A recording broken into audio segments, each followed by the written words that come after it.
반갑습니다. 산업안전보건연구원장 김은아입니다. 우선 산업안전보건연구원에 관심을 가져주셔서 감사드립니다. 산업안전보건연구원은 일하는 사람들이 생명과 건강을 지키기 위해서 1989년에 설립된 이래 쉼없이 달려왔습니다.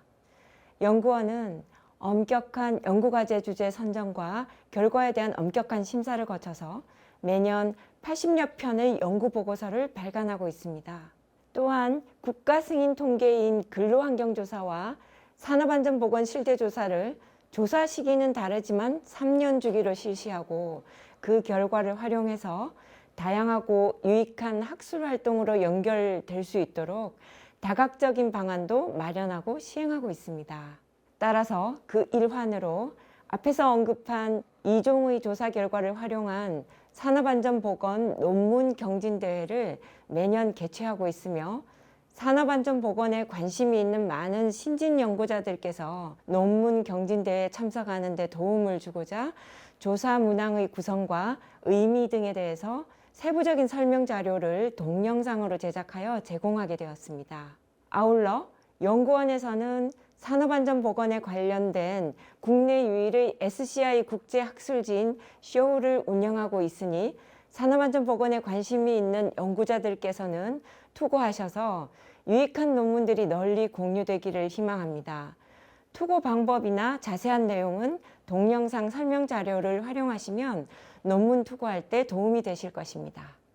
산업안전보건연구원은 설립 목적인 사람의 생명과 건강을 지키기 위해서 적시성 있는 연구, 산업 현장의 변화를 반영하는 조사 사업이 되도록 할 것이며 연구와 조사 결과가 안전보건 국제학술지 CO의 플랫폼을 통해서 전 세계적으로 공유될 수 있도록 할 것입니다. 신진 연구자들께 도움을 주고자 제작된 동영상 설명 자료가 널리 활용되기를 희망합니다. 감사합니다.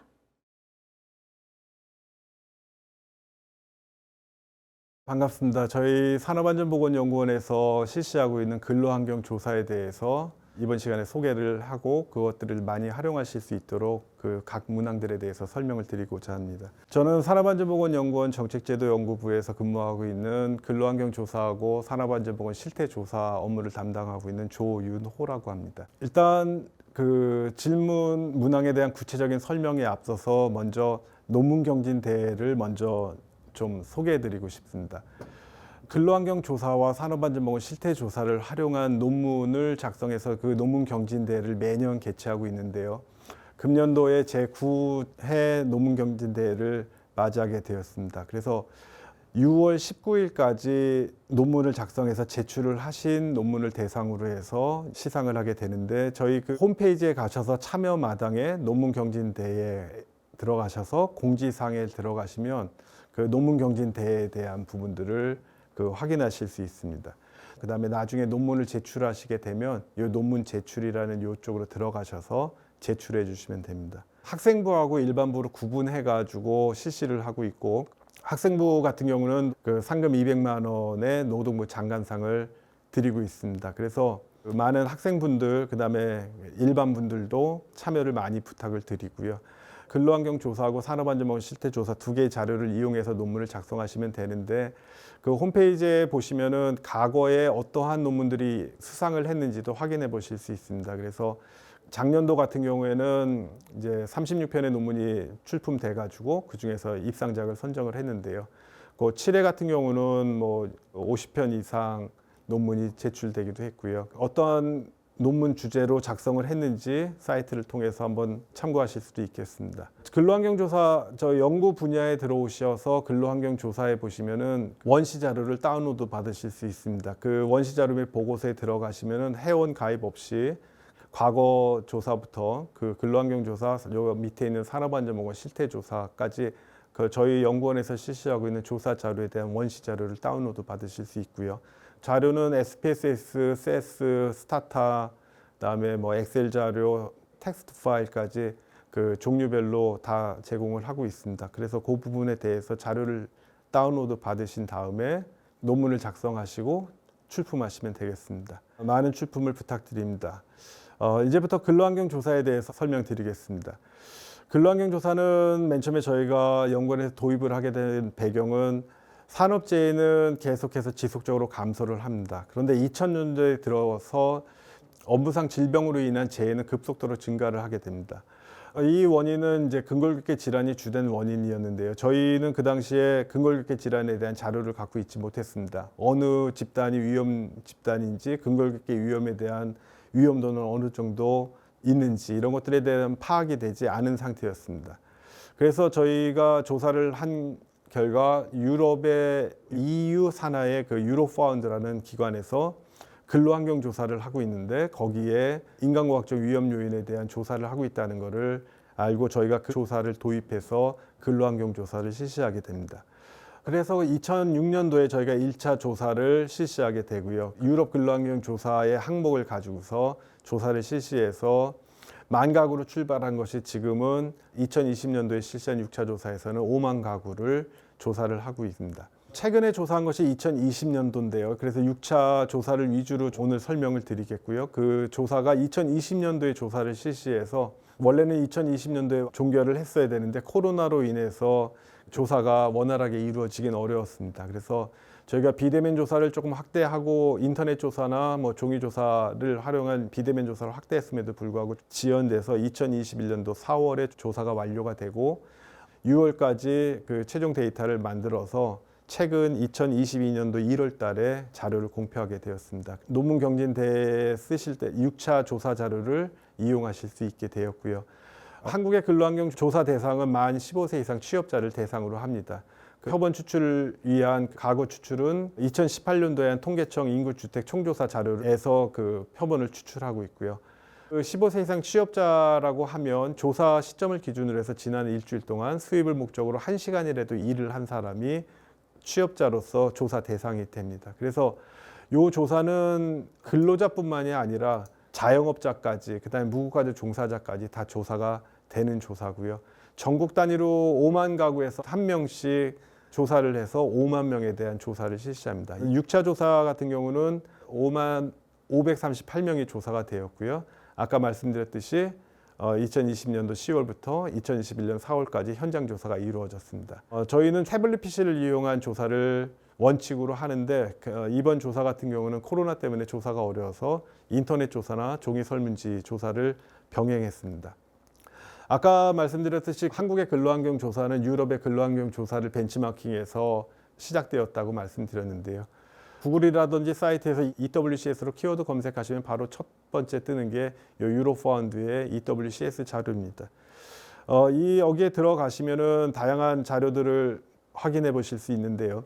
지금 사이트에 보시면은 2021년도까지가 되어 있습니다. 저희 한국의 근로환경 조사는 3년 단위 조사라면 유럽 근로환경 조사는 5년 단위의 조사입니다. 그래서 2015년도에 조사가 이루어졌고 그다음에 2020년도에 저희하고 같이 동일한 해에 조사가 이루어질 수 있었습니다. 근데 코로나 때문에 2020년도에 실시했던 조사가 완전 전면 중단되고 2021년도에 조사를 진행하게 돼서 저희하고 같은 시점은 되지 못했습니다. 2021년도 요 자료에 들어가시면은 금년도 22년도 11월 달에 자료가 공개된다고 되어 있어서 현재 21년도 자료는 사용하실 수가 없고요. 2015년도 자료까지는 사용이 가능합니다. 요 2015년도 자료에 들어가셔가지고 화면 하단으로 내려가시면은 EWCS 마이크로 데이터라고 이렇게 나오는데 요거를 클릭해서 들어가시면 유럽 근로환경 조사 자료를 다운로드 받으실 수도 있습니다. 물론 이제 가입 절차하고 이제 자료를 받을 때까지 조금 까다로운 절차는 있지만 일단 요거에 가입해서 자료를 받으시면 동일한 질문 문항을 사용하기 때문에 저희의 근로환경 조사하고 직접적인 비교도 가능하고요. 회원을 가입하시면은 유럽에서 하고 있는 LFS 노동력 조사라든지 다양한 유럽에서 하고 있는 조사 자료를 다운로드 받으실 수 있기 때문에 가입해서 한번 자료를 받으시는 것도 좋을 것 같습니다. 유로파운드 사이트에 들어가시면은 다양한 연구 보고서들을 볼 수 있고요. 연구를 하실 때 많은 참고가 되실 수 있습니다. 예를 들어서 트렌드에 대한 이러한 연구 보고서 같은 경우를 보면은 감정에 대한 요구는 EWCS에서 어떤 문항을 이용했고 잡 디맨드라든지 그런 부분들은 어떤 질문 문항을 사용했고 이런 것들을 파악할 수 있기 때문에 분석하실 때 도움이 될 수 있을 겁니다. 저희 한국의 근로환경조사는 유럽의 근로환경조사 질문문하고 동일한데 전체적인 구성은 이와 같습니다. 어떤 취업자를 대상으로 조사를 하는데 그 사람에 대한 어떤 성별이라든지 연령이라든지 교육 수준이라든지 뭐 직업, 그 수입 수준, 그다음에 어느 업종에서 일하시는지에 대한 그 취업자의 배경 요인들이 나오고요. 그다음에 그러한 취업자가 노동 현장에서 어떠한 노동 환경에 처해 있는지에 대해서 자세하게 조사합니다. 그래서 전체적인 질문 문항은 130개 질문 문항이고요. 그다음에 세부 문항까지 가면 300개 문항 정도 됩니다. 그래서 분석하고자 하시는 대부분의 그런 부분들을 다 얻으실 수 있고요. 노동 시간이라든지 물리적 위험 요인, 진동 소매 위험 요인, 심리적 위험 요인, 뭐 교육의 정도, 일과 삶에 대한 균형이 어떤지 다양한 개인 단위나 기업 단위의 요인, 그다음에 위험 요인에 있는 만족도 부분, 환경적, 제도적 요인 이런 부분들을 통해서 그것이 신체적 이상이라든지 직업 만족도라든지 이런 것들에 영향을 미치는지에 대해서 전반적으로 구성되어 있습니다. 질문 문항이 너무 많기 때문에 오늘은 유럽 근로환경조사를 실시하고 있는 유로파운드에서 말하고 있는 직업의 질을 구성하고 있는 요 항목들을 중심으로 질문 문항을 설명드리고자 합니다. 6차 오버뷰 레포트를 보시면은 나와 있는 항목인데요. 잡 퀄리티를 유로파운드에서는 그 유해염 요인 노출에 대한 그런 물리적인 작업 환경, 그다음에 노동 강도, 그다음에 노동 시간에 대한 질, 사회적인 환경, 그다음에 기술과 재량권, 그다음에 직업 전망, 그다음에 수입 이렇게 7가지 항목으로 구성해서 잡 퀄리티를 얘기하고 있습니다. 이러한 질문 문항들을 중심으로 말씀을 드리면 대략 근로환경조사에서 질문하고 있는 질문 문항들이 어떠한 의도로 만들어졌고 어떤 것들을 파악하는구나를 어느 정도 파악하실 수 있지 않을까 생각돼서 이 질문 문항을 중심으로 설명드리고자 합니다. 조사 자료를 이용하실 때 가장 먼저 생각하셔야 되는 부분들 먼저 설명드리고자 합니다. 첫 번째는 이제 가중치 부분입니다. 분석을 하실 때 가중치를 적용해서 분석을 하셔야 되는데요. 원시 자료를 받으시면 가중치 변수가 있습니다. 그걸 적용해서 분석을 하셔야 되는데 일단 가중치는 간단하게 잘 아시겠지만 이런 개념입니다. 우리나라의 인구가 전체 인구가 1000명인데 남성이 500명 있고 여성이 500명이 있다고 합시다. 그런데 실제로 조사를 해봤더니 그중에서 1000명 중에서 100명을 샘플링 해가지고 조사를 했더니 남자는 25명이 조사됐고 여자는 75명이 조사가 됐다고 치면 실질적으로 이 분석한 결과는 우리나라를 대표한다고 할 수는 없을 겁니다. 그럼 요거를 어떻게 할 것이냐? 25명이 대답한 것을 50명이 대답한 것으로 한 명의 응답자의 값을 곱하기 1을 해줘서 50명이 응답한 것으로 바꿔주고 여성의 근로자 75명이 응답한 거를 7 정도 곱해서 50명으로 만들어 준다면 우리나라의 구성비인 50명과 50명을 만들어낼 수 있을 겁니다. 그 곱해주는 그것이 바로 가중치가 됩니다. 그래서 분석하실 때 가중치를 반드시 이용해 주십사 하는 거고요. 저희 6차 근로환경조사 같은 경우는 경제활동 인구조사 같은 시점인 3월 기준으로 저희가 2021년도 4월에 조사가 완료됐기 때문에 3월 기준으로 그 가중치를 부여했습니다. 그래서 가중치를 부여하고 분석을 하시면 성, 연령, 직종, 그다음에 업종, 종사상, 지위는 경제활동 인구 조사의 결과하고 동일하게 나옵니다. 그래서 여성과 남성의 비율이라든지 연령별 비율, 종사상 지위에 대한 비율, 산업 비율, 직종 비율은 동일한 비율이 나옵니다. 2021년도 데이터를 가지고서 예를 들어서 한번 보여드리면 기술통계에서 빈도 분석을 그냥 종사상 지위에 대해서 한다면 가중치를 부여하지 않고 분석을 하시면 고용원이 없는 자영업자가 27.3% 정도가 나옵니다. 경제활동 인구 조사 자료를 보면 고용원이 없는 자영업자의 비율이 17%거든요. 그러면 정부에서 발표하고 있는 공식 통계는 17%인데 저희 근로환경조사는 27%가 나오니까 혼선이 있을 수 있습니다. 그래서 저희가 아까 말씀드렸듯이 SPSS 프로그래밍 경우에는 데이터에서 가중 케이스로 가셔서 가중 케이스를 지정해서 그 가중 케이스 변수인 WT 변수를 집어넣고 분석을 다시 돌리시면 그 아까 경제활동 인구 조사에서 나왔던 고용원이 없는 자영업자는 17%가 나와서 일치하는 결과를 얻을 수 있습니다. 그래서 첫 번째 말씀드리고 싶은 건 분석하실 때 먼저 가중치를 부여하고 분석을 해주십사 하는 부분입니다. 두 번째, 여러분들이 이제 원시 자료를 다운 받으시면 보실 수 있는 설문지가 어떻게 구성되어 있는지에 대해서 한번 설명드리겠습니다. 앞에 요 질문 문항을 보시면 색깔이 있는 거가 있고 색깔이 없는 게 있습니다. 색깔이 있는 거는 유럽 근로환경조사의 설문지 문항하고 같은 동일한 질문 문항인 거고요. 색깔이 없는 거는 한국 질문지에만 있는 질문 문항은 이렇게 색깔이 없습니다.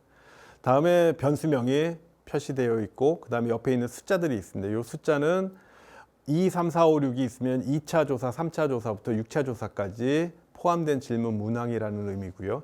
이렇게 1부터 6까지 있으면 1차부터 6차 조사까지 모두 포함되어 있다는 그런 의미를 갖고 있습니다. 다음에 금년도 6차 조사하고 5차 조사까지 해서 좀 차이 나는 부분들이 있습니다. 저희가 요 아래 검은색이 5차 조사 설문지였는데요.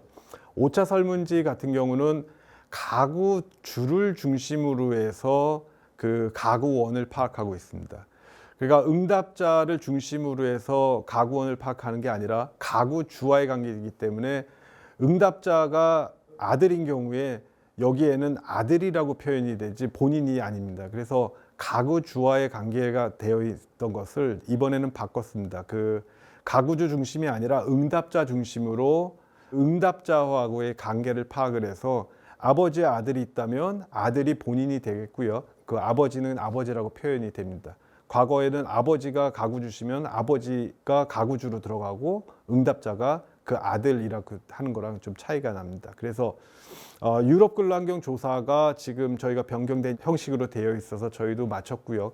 과거에는 이 가구주 중심으로 조사를 하다 보니까 가구원에 대한 파악을 하기가 되게 어렵습니다. 결혼 유무라든지 자녀가 있는지 같은 경우를 조사하고 싶을 때 파악하기가 너무 까다로워서 이번에 그 수정했고요.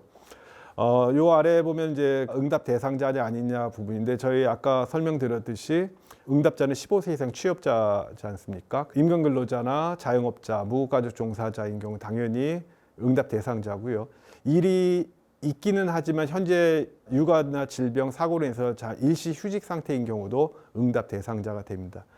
그런 반면에 이제 비취업자나 전업주부, 학생 그런 분들은 이제 응답 대상자가 아닌데 단지 전업주부나 학생이다 하더라도 지난주에 수입을 목적으로 1시간 이상 일을 한 경우는 취업자로 인정이 되므로 이런 경우는 응답 대상이 됩니다.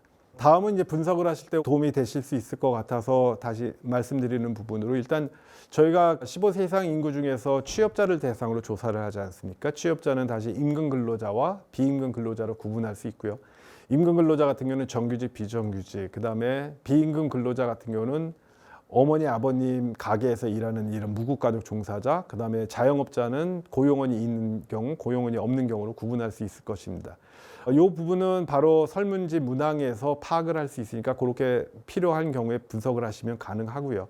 단지 이제 특수형태 근로자 종사자를 분석을 하고 싶다라든지 용역 근로자나 파견직 근로자, 가정 내 근로자를 만약에 조사를 하고 싶으시다면 어떤 질문 문항을 가지고서 이러한 특수형태 근로자를 별도로 뽑을 것이냐 이런 부분들이 문제가 될 수 있습니다. 그래서 그 부분들을 설명드리려고 하는데요. 경제활동 인구조사에서 이 부분은 경제활동 인구조사에서 질문하고 있는 질문문하고 동일하기 때문에 같은 방식으로 파악을 하면 됩니다.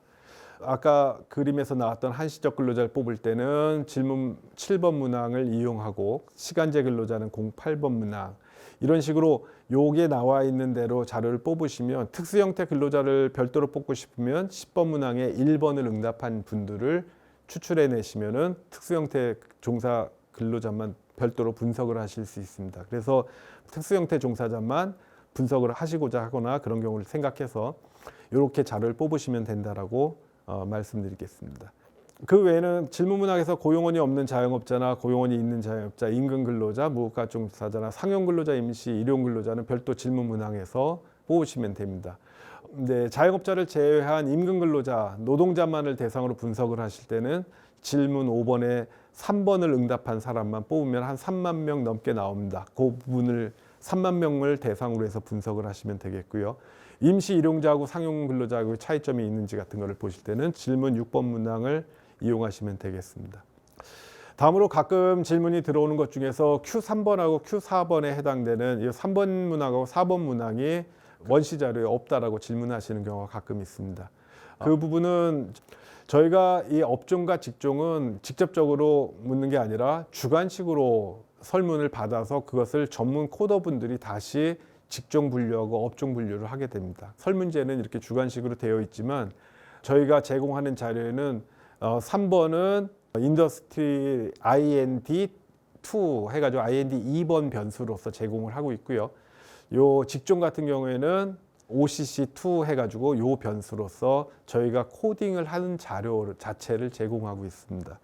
직업하고 산업은 통계청에 한국표준직업분류하고 한국표준산업분류를 적용해가지고 코딩되어 있습니다. 그래서 대분류로도 제공이 되지만 저희는 이제 소분류까지 해서 직업이나 산업 모두 소분류까지 자료 제공이 되고 있고요. 한 가지 죄송스러운 거는 그 과거 5차까지는 세분류, 직업 같은 경우는 4자리 숫자까지 되어 있죠. 그 4자리로 된 숫자. 그다음에 산업분류 같은 경우는 이제 3자리 숫자인데 세분류까지 자료 제공이 되어 왔는데 금년도 6차 조사부터 한 단위 좀 낮췄습니다. 그래서 소분류까지만 제공을 하고 있는데요. 조사 자체를 세분류까지 조사를 하다 보니까 조사된 자료를 그대로 제공하는 것 자체가 정확성이 조금 떨어질 수 있어서 한 자리를 끊고 이번에 조금 그 브로드하게 그 자료를 공표하게 된 점에 대해서는 좀 양해를 부탁드립니다. 한 가지 과거에는 직접 직종을 이렇게 물어보는 질문 문항이 있었습니다. 그래서 어떤 일을 하느냐라고 했는데 이 질문 문항하고 함께 좀 전에 말씀드렸던 주관식으로 해서 저희가 직접 코딩을 한 직업분류, 산업분류를 같이 제공을 하는데 가끔 이 문항을 사용하시는 경우도 있는데 요거는 주관적으로 본인이 생각하는 직종일 뿐이지 실질적으로 분석을 하실 때는 저희가 제공하는 직업분류 코드로 분석을 하시는 게 좋겠고요. 물론 국제 직업분류나 한국 표준산업 직업분류나 유사하기 때문에 저희 쪽 가지고서 국제 직업분류로 변환하셔서 분석을 하실 수도 있습니다.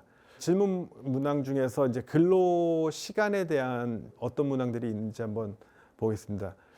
저희 근로 시간에는 계약상 얼마나 근로 시간을 정했느냐라는 질문 문항도 있고, 그다음에 계약상 근로 시간은 그렇지만 실질적으로 몇 시간을 일을 하느냐라고 해서 그 실질적으로 일을 하는 시간으로 또 질문을 받고 있습니다. 그래서 두 가지 문항이 별도로 있으니까 분석을 하실 때 구분하시면 되겠고요. 그다음에 참고로 그 기회가 생활비를 벌어야 한다는 전제하에 몇 시간을 근무하고 싶으냐라는 질문 문항도 있습니다. 그래서 물론 이제 뭐 적게 일하면 좋다라고 보실 수도 있지만 어떤 분들은 실질적으로 많이 일을 하고 싶은데 일자리가 없어서 실질적으로는 적게 일하시는 분들도 있고 적게 일을 하고 싶지만 일이 많아가지고 많은 시간을 일하시는 분들도 있습니다. 그래서 실질적으로 과소노동을 하고 계신지 과대노동을 하고 있는지에 대한 분석도 이 질문 문항과 이 질문 문항을 차이를 보시면 파악을 하실 수 있는 변수 조작을 하실 수도 있고요. 금년도에 좀 달라진 부분은 노동시간을 질문하는 문항을 주 단위로도 응답하실 수 있고 월 단위로도 응답하실 수 있도록 조금 변경했습니다. 질문을 받다 보면은 주로 대답하시는 게 편하신 분들도 있고 월로 대답하시는 분들이 편하신 분들이 있어서 요걸 이렇게 변경을 했는데 분석할 땐 조금 손이 더 많이 갑니다. 월 단위로 응답을 하신 분들을 다시 나누기 4를 하든지 해서 주당 근로시간을 산출해서 다시 분석을 해야 돼서 좀 그런 부분들은 조금 불편함은 있지만 조금 변경이 된 부분이고요. 다음에 이제 근로환경조사에서 파악하는 것 중에서 이제 사업장 규모를 파악할 때는 두 가지로 제공을 하고 있습니다. 실질적으로 일을 하고 있는 사업장을 중심으로 응답을 하나 받고요. 또는 그 사람이 소속된 전체 사업장을 대상으로도 응답을 받고 있습니다. 그래서 저 같은 경우는 산업안전보건연구원은 안전보건공단 산하기관이니까 저희 이제 안전공단 너는 몇 인 회사에서 일을 하냐? 그러면 안전공단으로 대답을 할 수도 있고 산업안전보건연구원으로도 대답할 수 있을 거 아닙니까? 그래서 사업장이 한 곳인 분은 그냥 여기 직접 일하시는 곳에 근로자 수를 응답해 주시면 되지만 본사도 있고 지사도 있어서 여러 가지 사업장이 있는 경우에는 현재 일하는 직장을 기준으로는 몇 명이고 소속된 전체 안전공단의 전체 직원은 몇 명인지 이렇게 구분을 해서 응답을 받고 있습니다. 사업장 규모를 분석하실 때 두 가지 방법으로 분석하실 수 있다는 거고요. 이제 기본적으로 서두에 말씀드릴 조사에 대한 조사 문항에 대해서는 기본적인 것들은 말씀을 드렸습니다. 지금부터는 그 아까 말씀드렸던 유로파운드에서 잡 퀄리티를 이루고 있는 7개 구성 요소를 중심으로 어떠한 질문 문항들이 이러한 항목들에 해당되는지 그 유로파운드에서 어떠한 질문 문항들을 잡 퀄리티를 측정하는 이런 부분들을 할 때 어떤 질문들을 사용하고 있는지를 기초로 해서 전반적으로 설명을 드리면 이런 질문 문항이 어떤 의미를 갖는지 어느 정도 파악하실 수 있을 것 같아서 그렇게 설명드리겠습니다. 첫 번째는 유해위험 요인입니다. 유해위험 요인은 인간과학적인 자세에서 비롯되는 인간과학적인 위험 요인, 그 다음에 진동이나 소음, 고온, 저온과 같은 환경적인 위험 요인, 그 다음에 생물화학적 위험 요인, 이렇게 구분돼서 조사되고 있습니다. 28번 문항을 보시면은 진동이나 소음, 그 다음에 고온, 저온, 그 다음에 유기용제, 화학물질 취급, 간접 흡연, 그 다음에 감염물질 같은 것들이 조사가 되고 있고요. 그 다음에 29번을 보면 인간과학적 위험 요인입니다. 그 통증을 불편하거나 통증을 주는 자세, 사람을 들어 올림 또는 중량물 취급, 반복 동작 이런 인간과학적 위험 요인이 29번에서 조사가 되고 있습니다. 이 질문 문항을 이용하시면 유해위험 노출 정도를 파악하실 수 있고요. 유럽에서 근로환경조사의 노출군을 발표할 때 자료를 보면 한 근로시간의 4분의 1 이상 노출된다를 노출군으로 잡기도 합니다. 한 가지 또 여기서 말씀드리고 싶은 부분은 만약에 이거를 수치화해가지고 변수 조작을 하실 때 거의라는 요 용어를 근로시간 내내와 거의와 4분의 3 이상 노출과 절반을 할 때 등간격으로 구분하기보다는 거의라는 거의 해석을 0.95에서 0.9 정도, 그 다음에 거의 노출되지 않음을 0.25하고 0의 등간격으로 자르기보다는 한 0.5에서 5%에서 10% 정도 노출되는 걸로 분석하는 것은 어떤가 말씀을 드립니다. 예를 들어서 만약에 그 유해위험 인자별 노출 시간을 한번 구하고 싶다면 그것도 가능은 합니다. 아까 말씀드렸던 주당 노동 시간을 저희가 조사를 하기 때문에 아까 만약에 진동에 대해서 근무 시간 내내 노출이 된다를 1로 보고 전혀 노출이 되지 않음을 0이라고 본다면 주당 노동 시간이 조사되기 때문에 노동 시간하고 노출되는 비율을 곱하시면 그 노출 시간이 나올 수도 있습니다. 만약에 8시간 근무하시는 분이 근무 시간 내내 노출이 된다면 8 곱하기 1하면 8시간이 노출되시는 거고요. 그 8시간을 근무하시는 분이 근무 시간의 절반이 노출이 된다면 8시간 곱하기 0.5 하면 4시간이 노출된다는 걸 구할 수도 있습니다. 그런 식으로 자료를 활용하실 수도 있다는 것을 말씀드리고요. 다음 두 번째 항목이 노동 강도입니다. 유로파운드에서 제시하고 있는 이 노동 강도를 측정하는 걸로는 노동의 양, 그 다음에 속도에 대한 결정, 그 다음에 일을 할 때의 간섭으로 인한 중단, 그 다음에 감정 노동을 이 노동 강도 항목으로 분류하고 있습니다. 이런 것들을 측정하는 질문 문항으로는 45번 문항에서 빠른 속도로 일한다, 엄격한 마감 시간에 맞춰 일한다가 노동의 양 정도가 될 겁니다. 그 다음에 일을 완료하기에 충분한 시간이 있다. 이 질문 문항이 이 양적인 노동 강도를 측정하는 부분이고요. 그 다음에 속도에 대한 부분은 나의 일하는 것이 뭐에 의해서 속도가 조절되느냐. 동료가 일을 빨리빨리 하면 나의 일이 빨라지고 또는 고객들에 대한 요구 때문에 고객이 빨리 맞춰달라고 했을 때 속도가 결정이 되느냐. 또는 회사에서 정해진 생산 목표나 성과 목표에 따라서 오늘 몇 개를 생산해야 되는 성과 목표 때문에 이 속도가 결정되느냐. 또는 자동화 라인처럼 컨베이어 벨트처럼 이렇게 물건이 오면 난 자동으로 일을 할 수밖에 없기 때문에 그거에 따라서 속도가 결정되느냐. 관리 감독을 타이트하게 하느냐, 관리 감독을 하지 않느냐에 따라서도 속도가 결정되는 이런 속도를 결정하는 요인에 대해서 질문받는 게 46번이고요. 그리고 그런 것들에 대해서 일을 중단하는 정도로 일이 중단되는 경우가 발생을 하느냐, 그것이 발생한다면 일에 방해가 되느냐, 이런 걸로 방해 정도를 가지고서도 노동 강도를 측정하고 있습니다. 다음에 이제 감정 노동에 대한 부분입니다. 감정 노동은 저희 쪽에서 많이 관심 갖는 부분이니까 29번 문항에 나 화가 난 고객이나 환자, 학생을 다룬다라는 이 질문 문항, 그 다음에 정서적으로 불안해지는 상황에 놓인다, 그 다음에 나는 감정을 숨기고 일해야 한다. 이러한 질문 문항들이 감정 노동을 측정할 수 있는 질문 문항입니다. 저희 한국에만 있는 거지만 감정 노동 매뉴얼이 있느냐라는 질문 문항도 있습니다. 그래서 조금 더 저희 감정 노동자 산업안전보건법 법안 만들 때 감정 노동자 모수 추정할 때는 그 문항까지도 사용했습니다. 노동 시간 부분입니다. 노동 시간의 질은 유로파운드에서 노동 시간의 그 길이라든지 비정형 노동 시간, 그다음에 노동 시간의 결정, 노동 시간의 유연성 정도인데요.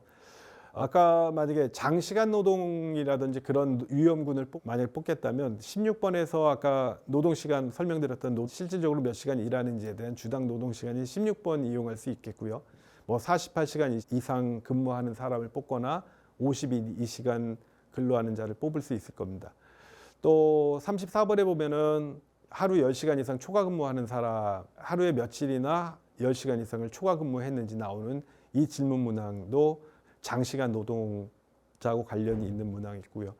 참고적으로 이 35번 문항 역시 그 노동 시간에 대한 부분인데요. 이 질문 문항은 퇴근 시간부터 출근 시간까지 11시간 미만인 사람을 뽑아낼 수 있는 질문 문항입니다. 그래서 유럽 같은 경우에는 최소 퇴근에서부터 출근까지 11시간 이상을 확보하는 것을 목표로 해서 법제화되어 있는 나라도 있다라고는 들었는데요.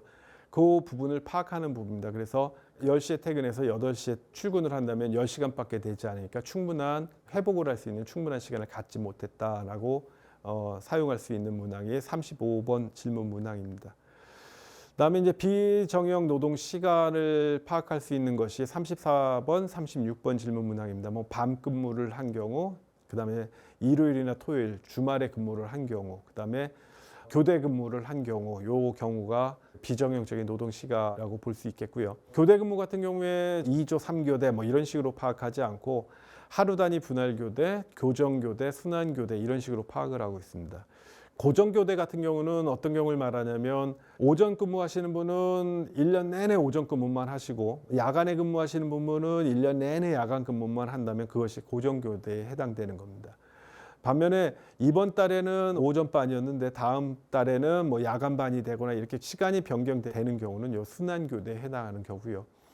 하루 단위 분할 교대 같은 경우는 제가 4시간 일하고 다음 교대자가 또 4시간 일하고 또 다음 교대자가 또 4시간 일하는 이런 식으로 하루 단위 안에서 교대 근무가 이루어지는 경우가 하루 단위 분할 교대라고 할 수 있습니다.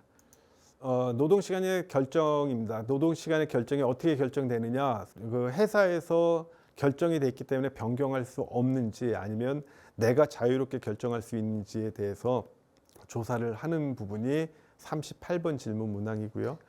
그다음에 노동시간에 대한 유연성 질문 문항으로는 41번, 43번 정도가 있습니다. 자유시간에 업무를 해야 되는지, 그다음에 내가 그 일을 하면서 회사 일을 하면서 개인적인 일이나 집안일을 처리하기 위해서 근무 시간 중에 한두 시간을 할애할 수 있느냐 그런 부분을 조사하는 게 43번 질문 문항입니다. 네 번째로는 사회적 환경입니다. 사회적 환경은 반사회적인 환경들, 그다음에 사회적 지지, 그다음에 관리자의 질, 요 세 가지 항목에 대해서 사회적 환경으로 구분하고 있는데요. 어떤 질문 문항들을 사용하고 있는지 보면 반사회적인 행동은 폭력과 차별 부분입니다. 그래서 72번, 73번이 폭력을 파악하는 질문 문항입니다. 두 가지 질문 문항에 차이점이 있다면 72번 문항은 지난 한 달 동안의 경험을 질문하고 있고 73번은 지난 1년 동안의 경험을 질문하고 있는 차이는 있습니다. 그래서 언어폭력, 위협, 모욕적인 행위, 그다음에 신체적 폭력, 성희롱이라든지 왕따 괴롭힘을 폭력에 대한 경험, 차별, 연령 차별이라든지 성차별 또는 학력에 따른 차별, 출신 지역에 대한 차별 또는 비정규직이라는 것 때문에 받는 차별이라든지 이러한 폭력과 차별이 조사되고 있습니다. 다음에 사회적 지지 부분을 보면 54번 질문을 보면 동료들이 나를 도와주고 지지해 준다. 그다음에 상사는 나를 도와주고 지지해 준다라는 사회적 지지를 묻는 질문 문항이 있고요. 마지막으로 관리자의 질 측면에서 58번 문항을 보면 직속상관이 인격적으로 존중해 준다 또는 일 처리하는 데 도움이 된다. 나의 발전에 도움이 된다라는 관리자의 질을 측정하는 질문 문항이 58번에 있습니다. 다음은 다섯 번째 항목인 기술과 재량권 부분입니다. 기술과 재량권은 인지적인 차원에서 지적인 차원의 기술과 재량권 부분, 그 다음에 결정권, 그 다음에 조직 참여, 그 다음에 교육과 훈련, 이 부분을 기술과 재량권으로 구성하고 있는데요. 첫 번째 48번 질문 문항을 보면 그런 지적인 영역입니다. 예상치 못한 문제를 스스로 해결해야 되거나 뭐 일이 복잡하고 새로운 것을 배우는 것을 일이 그러한지를 묻는 질문 문항. 그다음에 그 54번 질문 문항 같은 경우는 A, B, C, D 해가지고 그 다양한 항목들이 있습니다. 그 중에서 I번을 뽑으시면 그 I번은 일을 할 때 내 생각을 반영할 수 있다라는 부분들이 요 부분들이 지적인 차원의 그 부분들을 질문하는 부분들이고요. 그다음에 결정권을 질문하는 문항은 49번 문항을 보시면 일의 순서와 작업 방법, 그다음에 작업 속도를 내가 결정할 수 있다라는 부분들을 결정권은 49번 문항, 54번 문항 이용하실 수 있습니다. 49번은 일의 순서, 이 작업 방법, 작업 속도를 결정할 수 있다. 또 내 동료를 선택할 때 나의 의견이 반영된다. 이런 부분들이 어떤 결정 권한을 파악할 수 있는 그런 질문 문항이 되겠습니다. 다음은 54번 문항에서는 조직 참여 부분입니다. 작업 목표가 결정되기 전에 나한테 의견을 물어보는지, 그다음에 업무 절차나 그 조직의 구성 같은 거에 개선에 내가 참여를 하는지, 그다음에 나의 중요한 일에 결정 권한을 가지는지, 이런 부분들이 이제 조직 참여에 해당되는 질문 문항이고요. 그다음에 마지막 그 교육과 훈련으로는 60번 질문 문항에서 사업주가 시켜준 비용을 대는 교육, 그다음에 내가 스스로 비용을 대서 받은 교육, 그다음에 현장에서 이루어지고 있는 OJT 형식으로 동료나 작업 관리자들이 실시하는 OJT 교육에 대한 경험과 교육을 얼마나 받았는지에 대한 교육 일수가 파악이 되고 있습니다. 여섯 번째는 이제 직업 전망입니다. 인플로이 스테이트먼트 종사상 지위를 그 임시직이나 일용직 같은 경우를 규모를 가지고서도 파악을 하기도 하지만 이 부분은 이제 앞에서 이미 말씀을 드렸고요. 그 다음에 직업 전망하고 직업 안정성, 그 다음에 다운사이징은 저희 사업장 규모가 줄었는지 늘었는지 이런 것들을 가지고서 직업 전망을 측정할 수 있습니다. 78번 문항을 보면 내 일자리의 전망은 좋다라는 부분하고 나는 향후 6개월 안에 현재 일자리를 잃을지도 모른다라는 질문이 직업 전망을 나타내는 거겠고요. 그다음에 직업 안정성, 직업 전망, 그다음 이런 부분들이고요. 25번 문항에서는 사업장에 그 일하는 사람의 숫자가 감소됐는지 증가됐는지를 가지고서 다운사이징을 파악할 수 있습니다. 일자리의 질을 결정하는 요인 중에서 마지막이 이제 수입에 대한 부분입니다. 수입은 저희 월 평균 소득으로 질문을 받고 있고요. 3개월의 평균 소득으로 응답을 받습니다. 연속형 변수로서 사용하실 수 있게끔 그 직접적으로 월 소득을 직접 입력을 하실 수 있고, 그렇게 직접적으로 응답을 꺼려 하시는 분들에 대해서는 구간 척도로 다시 응답을 받습니다. 그래서 실질적으로 연속 변수로 사용할 수도 있고 이렇게 구간으로 나눠 가지고 사용하실 수도 있는데요. 유럽 보고서 같은 경우에 요거를 연속형 변수로 변형해서 사용하실 때 월 평균 소득을 100만 원에서 200만 원 미만이면 중간값을 이용할 수도 있겠죠. 150만 원으로 결칙치를 처리할 수도 있는데 그 유럽 근로환경조사에서 분석한 보고서들 보면은 이런 식으로도 많이 합니다.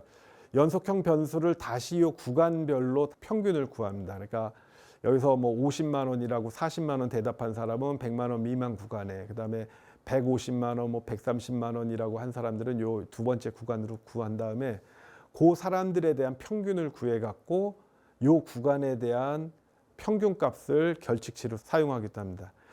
예를 들어서 6차 조사 같은 경우에 요 연속형 변수를 1부터 9까지의 그 구간 척도로 변환을 한 다음에 평균을 구해 보면 100만 원 미만인 소득을 가지신 분들에 대한 소득은 한 평균 53만 원 정도 나오고요.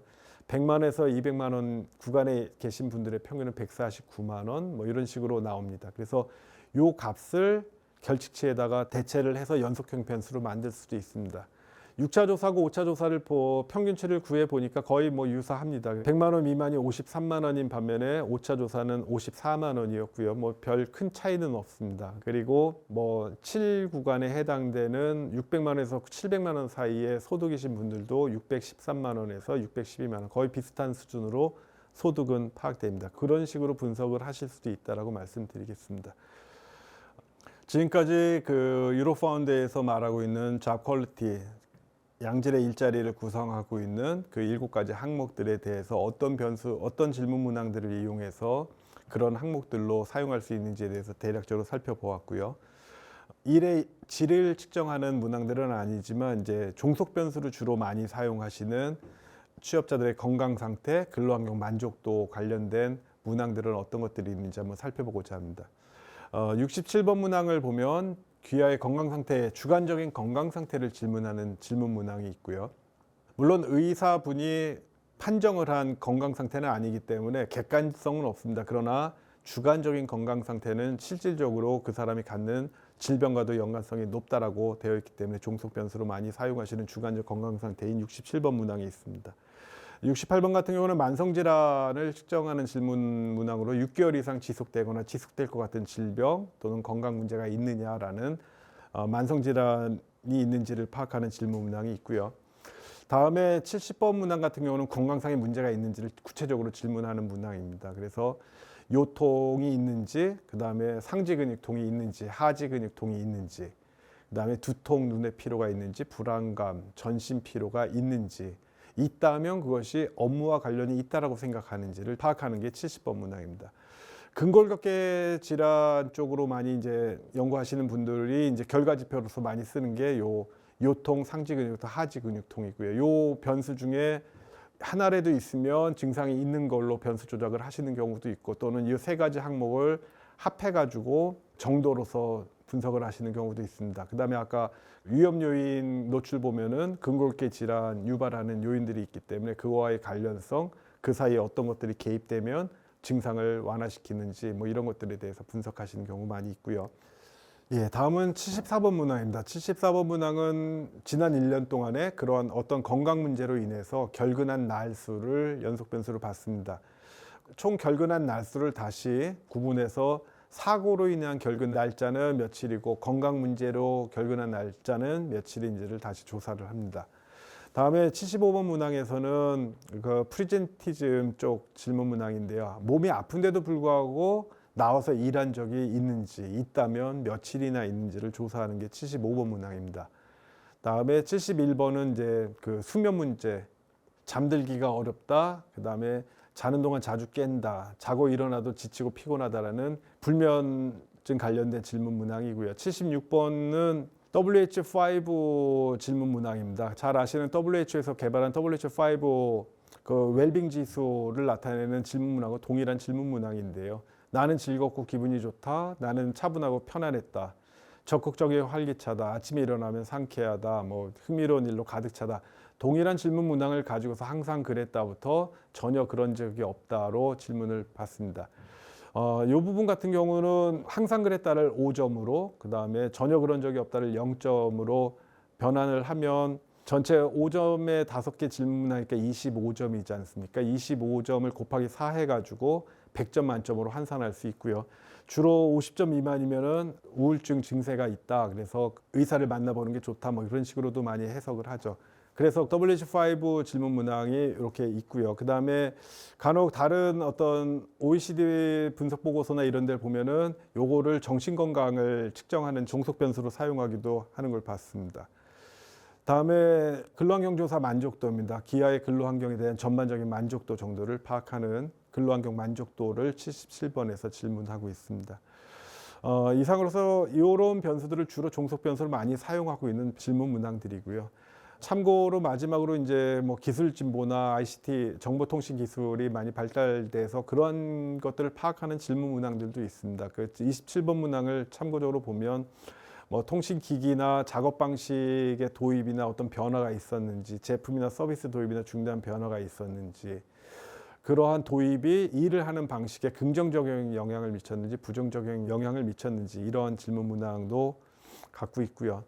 또는 정보통신기기를 얼마나 사용하는지 파악할 수 있는 뭐 컴퓨터나 태블릿 PC, 스마트폰 같은 걸 사용하는지, 인터넷이나 이런 것들을 통해서 일하는지, 그다음에 사람의 개입 없이 자동화된 방식으로 할당되는 일을 함이라는 이런 질문 문항이 있습니다. 요 사람의 개입 없이 자동화된 방식으로 할당되는 일을 함이라는 요거는 이런 식으로 이해해 주시면 될 것 같습니다. 저희가 어플리케이션으로 대리운전 기사분을 부르고 그 어플리케이션을 통해서 대리운전 기사분이 배정이 돼서 그분이 스마트폰만을 보고서 와서 일을 하시는 그런 경우가 사람의 중간에 개입 없이 자동화된 방식으로 일이 할당되고 그에 따른 일을 하는 그런 방식이 될 것 같습니다. 뭐 패스트푸드점 가서 화면으로 주문을 하면 그것이 안에서 일하시는 분들한테 자동으로 전달이 돼서 햄버거를 만드신다든지, 이것이 어떤 사람의 중간에 개입 없이 일이 할당돼서 자동으로 일을 하는 그런 패턴의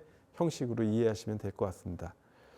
전반적으로 질문 문항에 대해서 살펴봤습니다.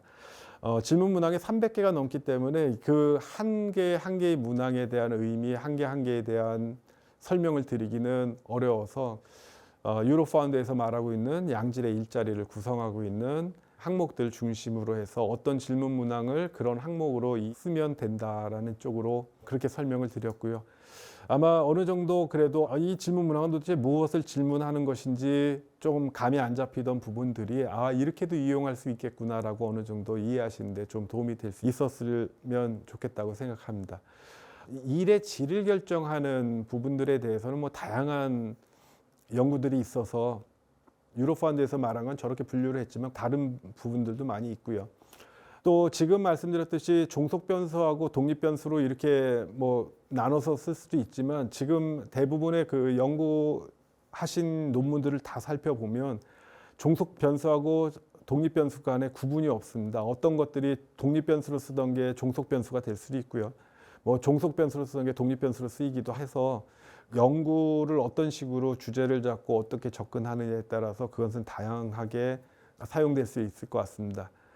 이 부분은 OECD에서 말하는 그 노동 환경의 질을 결정하는 이 일의 특성 해가지고 나온 건데, 이 부분을 보셔도 어떤 질문 문항을 썼구나라고 이해가 이제 어느 정도 가실 수 있을 텐데요. OECD에서는 일의 차원을 이렇게 6가지 항목으로 구분하고 있습니다. 신체적, 사회적 환경, 직무, 그 다음에 조직의 특성, 노동 시간의 방식, 직업 전망, 일의 본질적인 측면을 구분하고, 그러한 일의 차원에 대해서 부정적인 영향을 미치는 직무 요구도 부분과 그러한 부분에 긍정적인 영향을 미치는 직무 자원으로 구분을 해서, 신체적 사회적 환경에서 직무 요구 같은 경우는 신체적 위험 요인, 부담 작업, 그다음에 위협과 차별, 노동 강도라든지 장시간 노동, 이런 부분들이 이제 직무 요구에 해당되고, 자율성, 재량권, 사회적 지지, 이런 것들이 직무 자원으로 구분됩니다. 이러한 내용들을 지금 타이틀만 보셔도 어느 정도 이제 어떤 변수들을 쓰면 이런 부분들을 분석할 수 있겠다라고 어느 정도 감이 잡히실 수 있을 것 같고요. 이 내용은 OECD에서 2020년도 금년도에 발표한 이 자료에 있는 내용입니다. 그래서 이 자료에서는 유럽의 근로환경 조사와 한국의 근로환경 조사, 미국의 근로환경 조사 3가지 자료를 가지고서 분석을 한 보고서인데, 거기서 보면 아까 말씀드렸던 부정적인 요소가 긍정적인 요소, 각 그거에 대해서 각 신체적 위험 요인 각 구분을 한 요것들에서 근로환경 조사의 몇 번 문항을 이용해서 요 부분들을 분석을 했다라고 부록 부분에 보면 나옵니다.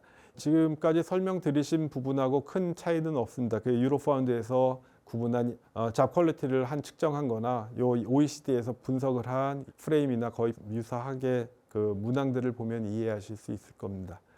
연구하시다 보면 이제 다른 근로환경 조사를 이용해서 어떠한 연구들이 이루어졌는지, 어떠한 변수를 사용했고 어떤 식으로 하면 되겠다라든지 어떤 아이디어를 얻기 위해서 아까 유로파운드 사이트에 들어가셔서 거기서 많은 보고서들을 참고하실 수도 있겠지만, 뭐 구글 학술 검색에서 KWCS라고 해서 키워드 검색해 보시면은 지금 발표된 논문들에 대해서 많은 자료들을 보실 수 있습니다.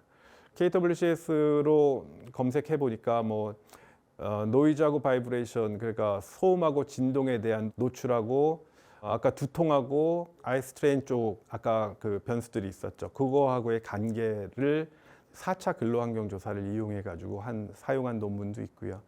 그다음에 두 번째 논문 같은 경우는 저희 2차 근로환경 조사하고 1차 근로환경 조사 사이에서 조사 자료 결과를 비교한 논문이네요. 그다음에 세 번째는 프리젠티즘하고 싱글 퍼슨 하우스 임플로이하고의 그러한 요인들에 대한 분석, 그다음에 근로환경 조사 자료가 지금까지 어떻게 활용됐는지에 대해서 그 논문들에 대한 리뷰 논문을 쓰신 그런 부분들이네요. 그래서 이러한 학술 검색을 통해서도 다른 분들이 쓰신 논문들을 통해서 그 어떤 분석이 가능하겠구나, 다른 사람들은 어떻게 접근을 했고 어떤 변수들을 사용했구나, 이런 부분들을 파악하실 수 있을 것입니다.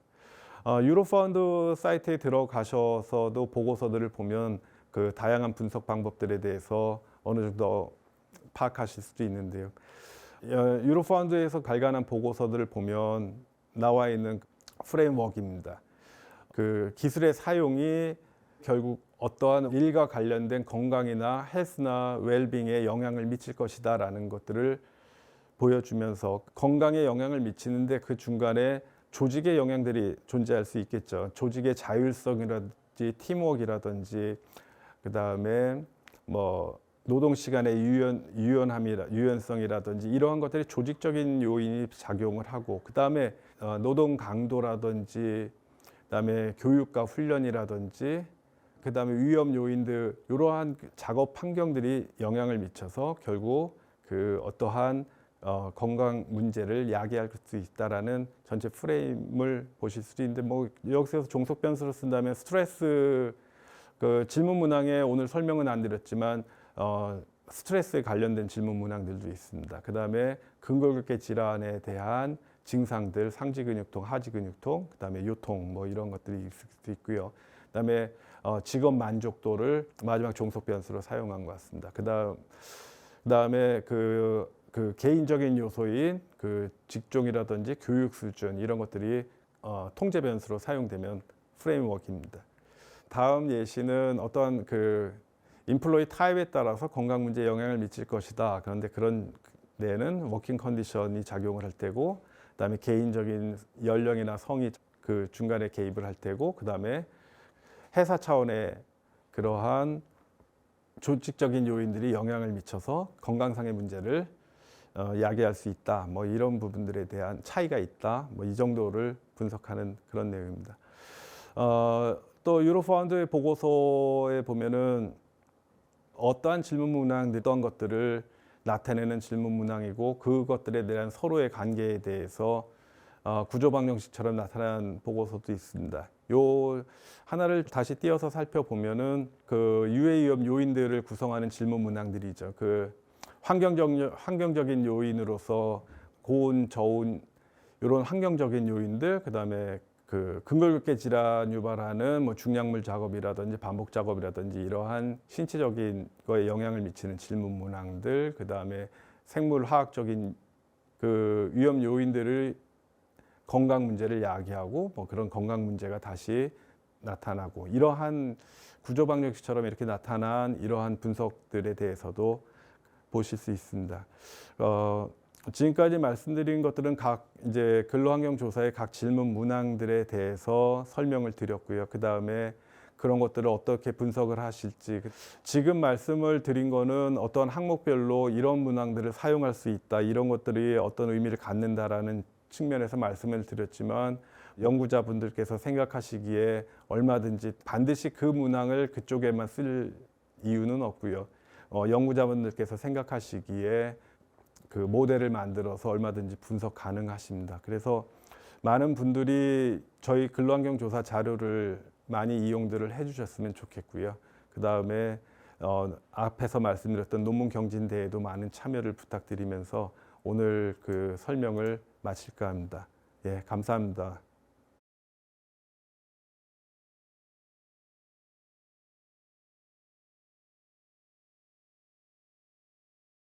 안녕하세요. 반갑습니다. 저는 산업안전보건연구원 송안미 연구위원이라고 합니다. 저는 오늘 여러분들에게 프로덕션 에디터로서 저희 연구원에서 발간하고 있는 SCI 등재 국제학술지인 안전보건 국제학술지를 소개해드리고자 합니다. 먼저 학술지의 목적과 연혁을 말씀드리고 논문 투고 방법, 학술지 발간 영역, 발간 논문 형태, 오픈 액세스 소개, 초록 국문판, 논문 다운로드를 위한 홈페이지를 안내해드릴 시간을 가지고자 합니다. 안전보건 국제학술지 Safety and Health at Work의 줄임말인 SHO는 근로자의 안전보건 향상 및 증진과 산업재해 예방에 기여하고자 2010년에 창간된 국제학술지입니다. SHO는 WOS, 사이언스 다이렉트, 펀메드 등과 같은 저명한 각종 국제학술 논문 데이터베이스에 등록되어 있으며 2019년부터 WOS의 SCIE와 SSCI에 등재되고 있습니다. 2010년 창간 이후 2021년까지 연간 4회 약 700여 편의 논문을 발간했습니다. 쇼는 2019년 SCI 등재 이후 2021년 SCI 등재 2년 만에 학술지 영향력 지수인 임팩트 팩터 2.707을 기록하여 우리나라 산업안전보건 분야에서 독보적인 학술 분야로서 발전하고 있습니다. 또한 코로나19 등 일하는 사람의 노동 환경과 건강에 영향을 줄 수 있는 사회적 이슈에 관한 연구에도 주목하고 있으며 국제적 안전보건 이슈에 선제적으로 대응하기 위하여 관련 연구가 적시에 공유될 수 있도록 노력하고 있습니다. 쇼에 논문을 투고하고자 하시는 분들께서는 쇼 홈페이지에서 논문 투고 시스템을 통하여 투고하실 수 있습니다. 논문이 투고되면 논문 양식과 중복성 검토 등의 절차를 거치고 수정 이후에는 피어 리뷰를 통한 심사가 이루어집니다. 논문 투고 규정 및 절차에 대해서는 쇼 홈페이지를 통하여 확인하실 수 있습니다. 쇼가 다루는 학문 영역으로는 직업역학, 직업환경의학, 산업위생, 산업간호, 독성학, 산업안전공학 등 이학, 공학 분야뿐만 아니라 안전보건정책, 산업심리, 안전경영, 위험 커뮤니케이션 등 인문사회과학 분야에 이르기까지 산업안전보건 분야 전 범위에 걸쳐 다양한 학문 영역을 폭넓게 다루고 있습니다. 쇼의 발간 논문 형태로는 에디토리얼, 오리지널, 리뷰, 스페셜 아티클즈와 쇼트 커뮤니케이션, 케이스 리포트, 레터의 형태로 논문을 발간하고 있습니다.